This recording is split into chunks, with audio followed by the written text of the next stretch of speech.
Hey guys, what's up? Sarah Johnson here, and I am very excited because today marks the first day of a new episode that I have on my YouTube channel, and it's called Wednesday's Wisdom.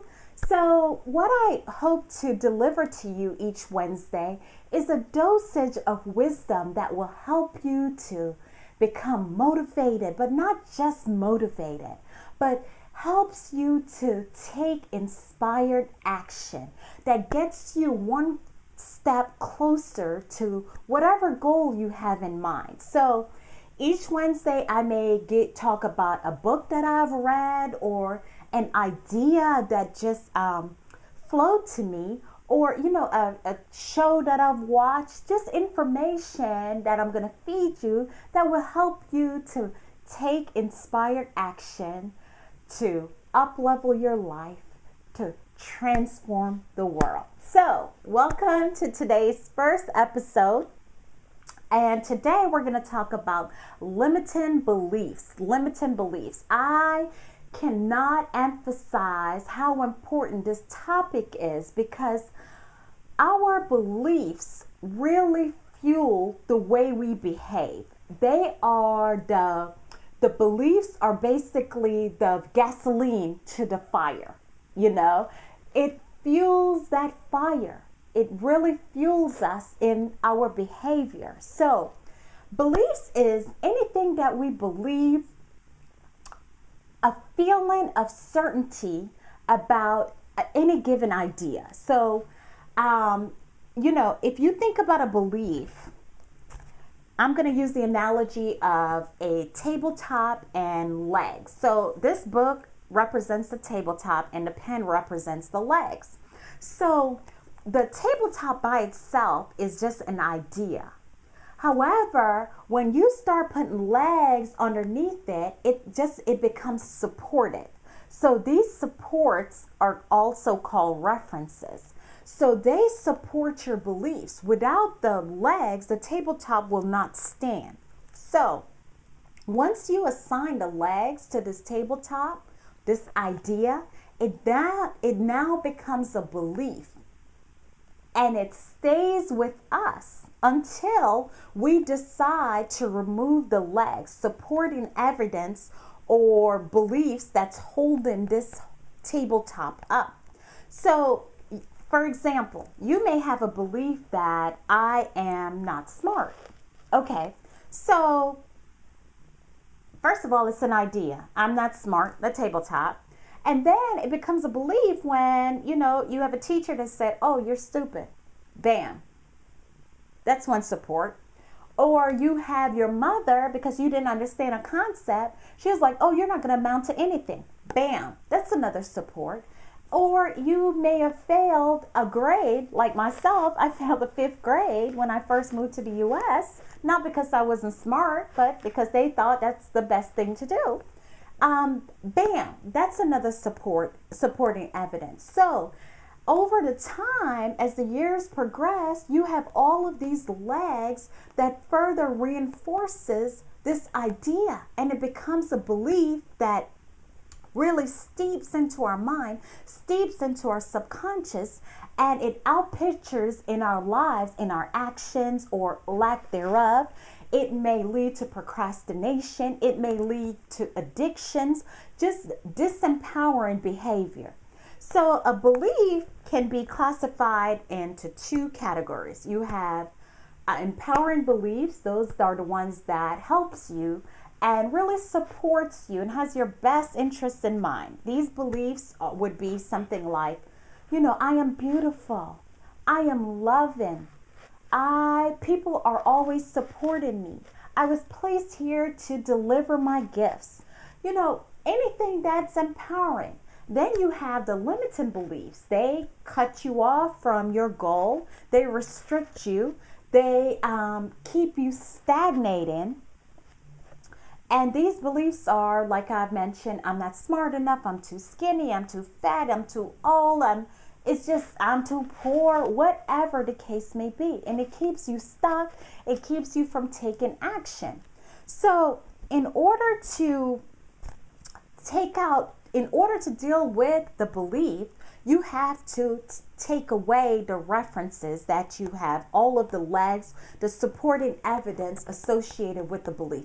Because at the end of the day, the belief is just a byproduct of something deeper, which are the supporting evidence. A belief is the effect. And in order to affect the effect, you have to deal with the cause. So what's causing it are the supporting legs.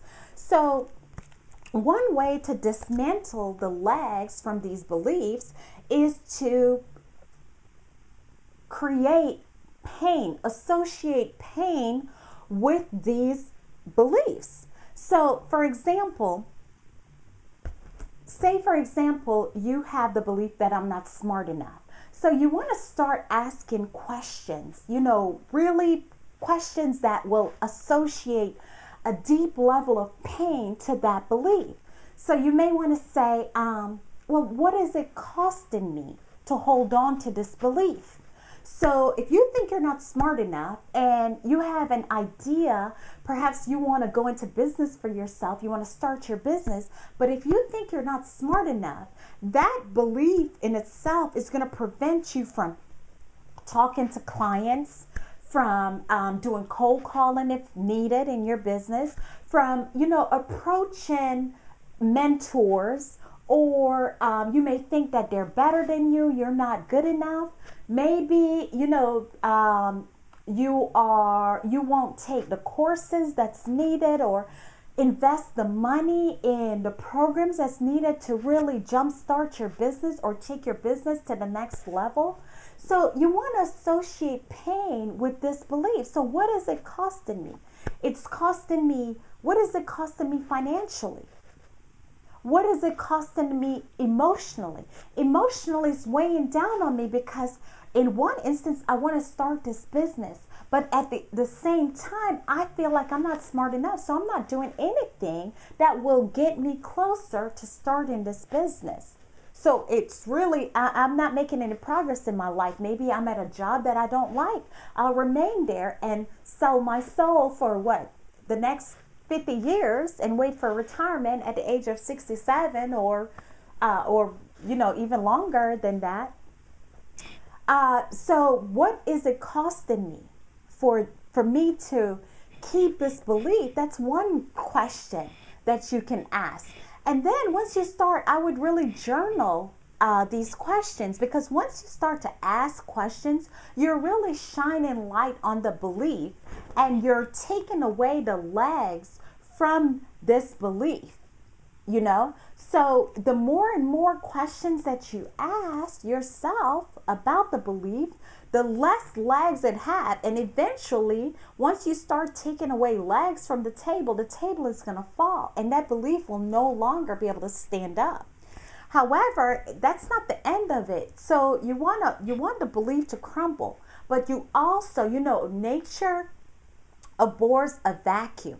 So now that you've removed that belief, you need to fill it with something that's empowering, So now you want to create a picture. So now that this belief is gone, what am I going to replace it with? I hope that you're going to replace it with some empowering beliefs. Who will I become now that I no longer believe this? Who can I model that has this positive belief that, for example, if you have the idea that you want to start a business, then who in that industry is doing well? Who can I model? Who can I get coaching from? What are the actions that I can take that will help me to realize that goal? So those are two quick tips that will help you to dismantle self-limiting beliefs, because at the end of the day, if you don't really look at these beliefs, you'll continue to live very shallow life, and you'll continue to live the same year over and over. Even though you're turned 32 or 33 next year, you're living the same life repeated. 33 years, 40 years, 50 years, and then you get to 60 and 70, you look back and you're like, damn, where did all these years go by? So begin today Do this exercise and I guarantee you'll start seeing shifts. You'll start seeing shifts. Make a list of all the disempowering beliefs and start doing this exercise, and you will definitely see shifts. So I hope you enjoyed this first episode of Wednesday's Wisdom, and I will catch up with you next week. Oh, by the way, don't forget to leave me a comment. I would love to hear your feedback related to this video, and I will see you on the next episode next Wednesday, same time, same channel. See ya.